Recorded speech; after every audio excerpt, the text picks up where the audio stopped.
Bienvenue mesdames et messieurs dans votre émission Vivre les réalités du ciel sur la terre. Je me présente, je suis le pasteur André et nous avons comme règle d'or sur ce plateau que Jésus-Christ est Seigneur et la parole de Dieu est l'autorité finale. Alléluia. Alors nous allons continuer dans ce sujet, ce vaste sujet dans lequel nous avons commencé, afin que vous compreniez que la foi n'est pas un élément avec lequel nous, comme certaines personnes le disent, on va étudier la foi, comme si la foi c'était un sujet. Mon frère, ma soeur, on ne peut rien recevoir du ciel sans la foi. Si tu ne connais pas la foi, tu ne sais pas définir qu'est-ce que la foi, tu vas te perdre. Alléluia. Beaucoup de personnes parlant de la foi prennent leur définition dans les dictionnaires du monde. Mais je vais vous dire que les dictionnaires du monde ne peuvent pas vous expliquer ce que la Bible vous explique. Des gens croient qu'en regardant les films que Hollywood vous présente, vous allez mieux comprendre la Bible. C'est faux. Le monde ne peut pas vous expliquer votre livre. Vous devez absolument lire votre propre livre. Alléluia. Donc nous étions en train d'essayer de définir, pas en train d'essayer, mais nous étions en train de définir qu'est-ce que la foi. C'est quoi la foi? Et quand nous parlons de la foi, nous ne parlons pas de cet élément qu'on dit « je suis de la foi chrétienne », toi. Non. On parle de cet élément qui est une puissance qui attire la force de Dieu dans ta vie. C'est par la foi que beaucoup de choses se sont manifestées dans la vie des chrétiens. Vous vous rappelez de la femme qui perdait son sang pendant 12 ans. La Bible dit que parce qu'elle a touché Jésus, la Bible dit qu'une puissance est sortie de Jésus. C'est-à-dire que Jésus n'avait pas prévu de laisser sortir une puissance. Mais cette femme-là a eu cette audacité-là de le toucher. Et la Bible nous montre que Jésus lui-même remarque, il dit à la femme, c'est ta foi qui t'a sauvé. C'est-à-dire que la foi de cette femme a été capable de retirer une puissance que Jésus-Christ n'avait pas prévu de donner. Alléluia. Gloire et louange à Dieu. Alors nous allons continuer et nous allons étudier un peu en ce qui est de la vie d'un individu avec la foi. Alléluia. La vie d'un individu. Lorsque la foi fonctionne et que si réellement tu fais fonctionner la foi, ta vie en tant qu'être humain peut être beaucoup plus efficace que celle d'un chrétien qui vit sans la foi. Amen. Alléluia. Allons dans Luc, le livre de Luc. Nous allons dans Luc chapitre 6 au verset 46. Luc 6, verset 46. Alléluia. N'oubliez pas dans cette émission une Bible en papier, un bloc-notes et un stylo, un bic, comme vous voulez, afin que vous puissiez écrire tout ce que le pasteur André est en train de vous dire et que vous puissiez étudier. Alléluia. Comme je l'ai toujours dit, moi je ne crois pas aux lecteurs de la Bible. Moi je crois à ceux que moi j'appelle des étudiants de la parole. Il faut étudier la parole.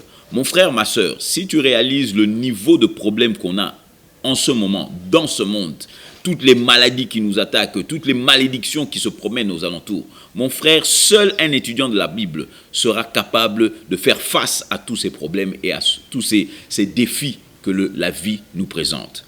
Alors, Luc 6, 46 nous donne une histoire vraiment formidable. C'est le Seigneur qui parle et je vous lis ça à partir de la version Darby qui peut différencier de votre Louis II, mais n'ayez pas peur, les idées sont les mêmes. Alléluia. Et verset 46 nous dit ceci.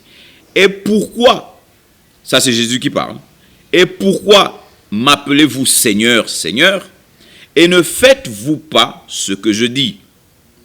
Je vous montrerai à qui est semblable tout homme qui vient à moi et qui entend mes paroles et les met en pratique. Alléluia, il vient, il écoute les paroles et il les met en pratique. Voici maintenant, le verset 48 nous dit ceci.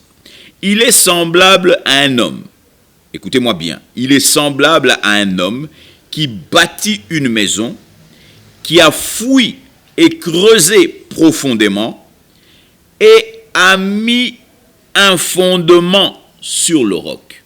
Alléluia. Et il a mis un fondement sur le roc, mais une inondation étant survenue, le fleuve s'est jeté avec violence contre cette maison et il n'a pu l'ébranler car elle avait été fondée sur le roc. Alléluia. Ok. Maintenant, à partir du verset 49, la Bible nous dit ceci. Mais celui qui a entendu et n'a pas mis en pratique est semblable à un homme qui a bâti une maison sur terre, sans fondement, et le fleuve s'est jeté avec violence contre elle, et aussitôt, elle est tombée, et la ruine de cette maison a été très grande. Alléluia. Alors, je voudrais vous emmener ici à une réalité que Jésus-Christ est en train de nous faire comprendre. Mon frère, ma soeur, Jésus-Christ dit ceci. Pourquoi m'appelez-vous Seigneur, Seigneur, et vous ne faites pas ce que je dis?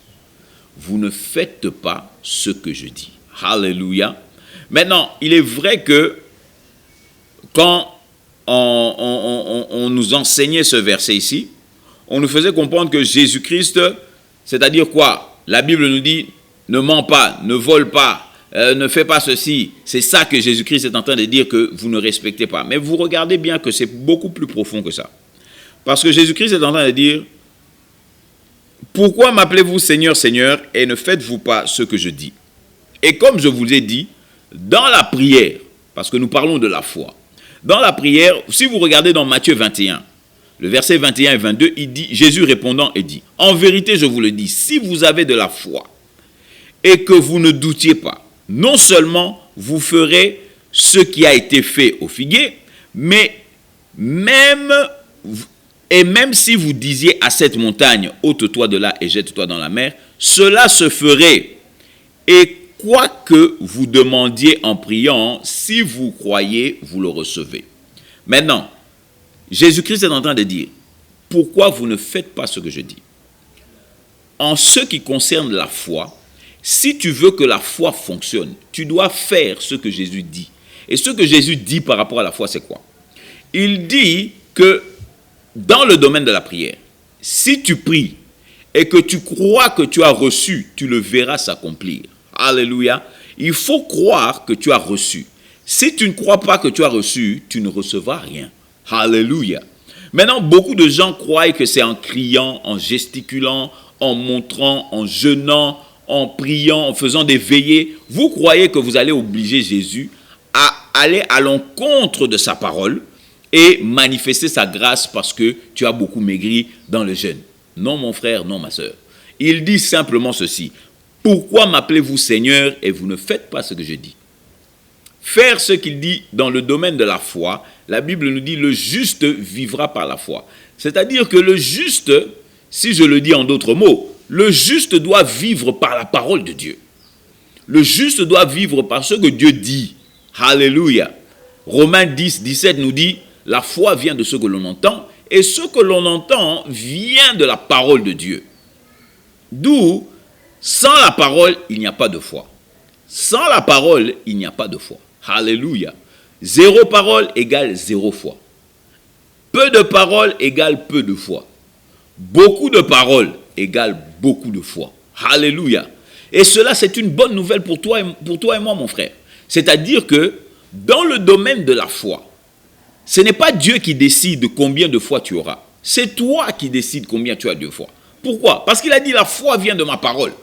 Donc, c'est-à-dire, si tu passes beaucoup de temps avec ma parole, tu auras beaucoup de foi. Si tu passes peu de temps avec ma parole, tu auras peu de foi. Alléluia. D'où notre Dieu est un Dieu juste et un Dieu merveilleux. Il a laissé le domaine de la foi entre tes mains. Alléluia. Vous rappelez-vous de cet homme qui est venu vers Jésus-Christ en lui disant que j'ai emmené mon enfant chez tes disciples. Tes disciples l'ont essayé, mais ils n'ont pas reçu. Ils n'ont pas réussi à le guérir. Alléluia. Mais si toi, tu peux quelque chose, fais-le. Vous savez qu'est-ce que Jésus-Christ lui répond? Jésus-Christ lui répond, c'est dans Marc 9, au verset 23. Jésus-Christ lui dit clairement, si je peux, le je peux là, c'est croire. Parce que si tu crois, tout est possible à celui qui croit. Alléluia. Tout est possible. Mon frère, ma soeur, on est en train de dire que tout est possible à celui qui croit. Amen. Alléluia. Dieu te donne la puissance, il te donne l'esprit, la force de tout possible. Mais avant cela, il te demande de croire. Si tu ne crois pas, certains éléments dans ta vie, certaines réalités dans ta vie ne changeront jamais. Alors, maintenant, revenons à notre histoire. Ici, Est-ce que Jésus est en train de parler Jésus est en train de se soucier de la construction des maisons? Non, mon frère, non, ma soeur. Ici, les maisons représentent ta vie. Et Jésus-Christ est en train de nous montrer une chose très importante ici. Il dit, pourquoi ne faites-vous pas ce que je vous dis? Au verset 37, il dit, je vous montrerai à qui est semblable tout homme qui vient à moi et qui entend mes paroles et les met en pratique. Tout homme qui vient à moi entend mes paroles et les met en pratique. Mon frère, ma soeur, la parole de Dieu ne nous a pas été donnée pour être simplement entendue. Mais la parole de Dieu nous a été donnée pour être vécue. Alléluia. C'est-à-dire quoi? J'entends et je fais. J'entends et je fais. J'entends et je fais. Et en agissant de cette manière, c'est ma foi qui est en action. Alléluia. Rappelez-vous que la foi est une démonstration des choses que tu crois. Alléluia. Donc si tu crois en ce que tu as entendu, automatiquement, ça te pousse à agir. Ça te pousse à agir. Alors il dit, je vais vous montrer comment tout homme. Bien sûr, là, il ne parle pas seulement des hommes masculins. Il parle de l'homme, l'humanité, c'est-à-dire homme et femme, mâle et femelle. Tous les deux, lorsqu'ils écoutent la parole, s'ils la mettent en pratique, voici la personne qui est semblable, que Jésus nous dit que tu es semblable à cette personne lorsque tu écoutes et que tu mets en pratique. Verset 48, la Bible dit, il est semblable à un homme qui bâtit. Je veux attirer votre attention sur le verbe et surtout sur le temps qu'il utilise ici. Il dit que la personne qui entend et qui pratique la parole, alléluia. Maintenant, écoutez-moi bien. Lorsque nous parlons de Jésus-Christ, nous ne sommes pas en train de parler de la loi. Alléluia. Nous ne sommes pas en train de parler des 10 commandements. C'est-à-dire que Jésus-Christ nous a dit que celui qui croit en moi fera les mêmes choses que moi. Il faut croire en Jésus-Christ. Notre succès, notre force se trouve en Jésus-Christ. C'est en Jésus-Christ que nous sommes plus que vainqueurs. C'est en Jésus-Christ que nous sommes des nouvelles créatures. C'est en Jésus-Christ que nous avons les éléments pour contrecarrer le système de ce monde. Alors, Jésus-Christ dit que celui qui écoute et qui pratique, il est en train de bâtir. C'est-à-dire, il est comme un homme qui bâtit, pas qui a bâti. Ça veut dire que tu es en train de construire. Quand tu pratiques la parole de Dieu, tu es en train de former ta vie. Alléluia. Écoutez-moi bien, frères et sœurs. Le processus de la parole de Dieu est un processus de construction et de formation de ta vie. C'est en plus tu écoutes la parole, au plus tu changes. Au plus tu écoutes la parole, au plus ton caractère est forgé. Au plus tu écoutes la parole, au plus tu commences à comprendre comment vivre les miracles dans ta vie. Les miracles dans ta vie, l'onction dans ta vie ne vient pas de ce que tu fais, mais vient de la parole de Dieu que tu entends. Alléluia. Alors il dit que il est comme un homme qui bâtit une maison. Vous pouvez encercler le mot maison et mettre le mot vie. C'est un homme, lorsqu'il met sa parole, la parole de Dieu en pratique, il bâtit sa vie. Il bâtit sa vie qui a fouillé et creusé. Alléluia, qui a fouillé et creusé. Alléluia. Amen. Le mot fouille ici, c'est-à-dire qu'il a creusé profondément, il a travaillé. Alléluia. Qu'est-ce que Jésus-Christ est en train de dire? Jésus-Christ est en train de dire que la personne qui est en train d'entendre, d'écouter sa parole et qui la met en pratique est une personne qui est en train de creuser. Il creuse profondément afin de trouver le rocher. Alléluia. Il ne dit pas que la personne qui écoute sa parole a déjà mis la fondation. Non, non, non, non, non, non. Il dit qu'elle est en train de creuser. Elle est en train de creuser. Elle est en train de creuser. Et maintenant, qu'est-ce qu'il dit? Il a creusé profondément et a mis un fondement sur le roc. Alléluia. Il a mis un fondement sur quoi? Sur le roc. Amen. Donc, mon frère, ma soeur, je veux que tu comprennes, papa, que pratiquer la parole de Dieu, c'est ça qui te transforme. Pratiquer la parole de Dieu, c'est ça qui change. C'est ça que la Bible appelle « Mon juste vivra par la foi ». Pour que ta vie ait une puissance sur cette terre, pour que ta vie soit fondée sur cette terre, il faut vivre par rapport à la parole de Dieu, surtout la pratiquer. J'entends, je pratique. J'entends, je pratique. J'entends, je pratique. Alléluia. Gloire et louange à Dieu de ce que notre temps qui nous est reparti aujourd'hui arrive à sa fin. Mais mon frère, ma soeur, d'ailleurs, comme nous l'avons lu ici, celui qui écoute, ne m'appelle pas Seigneur et tu ne fais pas ce que je dis. Maintenant, ce qu'il a dit, c'est quoi? Romains 10, au verset 9, la Bible dit que si tu confesses le Seigneur Jésus comme Seigneur et que tu crois dans ton cœur qu'il a été ressuscité d'entre les morts par Dieu, tu seras sauvé. Alléluia, mon frère, tu seras sauvé. Alléluia. Et c'est ça que je veux faire avec toi maintenant. Je veux t'aider. Nous allons faire une prière. Tu peux écouter ma prière, mais je veux que tu parles de ta bouche parce que la Bible dit si tu confesses le Seigneur de ta bouche. Alléluia. Donc tu vas faire cette petite prière avec moi et tu vas répéter après moi en disant Seigneur Jésus, j'ai entendu ta parole aujourd'hui et je reconnais que tu es le Dieu véritable.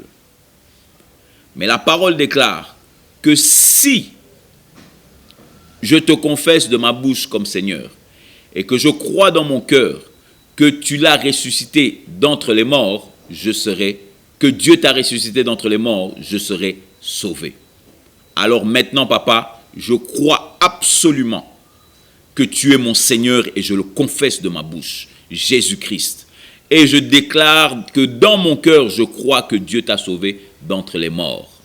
Et selon ta parole, la Bible dit que je suis sauvé. Et je reçois mon salut dans le nom de Jésus. Amen. Alléluia mon frère, alléluia ma soeur. Si tu as fait cette prière, effectivement tu es sauvé. Tu as été sauvé maintenant, tu fais partie de la famille de Dieu. Alors je t'encourage maintenant à trouver une bonne église, là où tu vas, un endroit où Jésus-Christ est prêché comme Seigneur et Sauveur. Et si tu n'as pas d'endroit, nous avons un numéro sur l'écran. Appelle-nous, nous allons te conseiller, nous allons te diriger, car ton temps de vivre les réalités du ciel sur la terre est arrivé. Alors je suis le pasteur André, vous rappelant que Jésus-Christ est Seigneur. À nous revoir et à la prochaine. Yes, we will praise you for the rest of our days.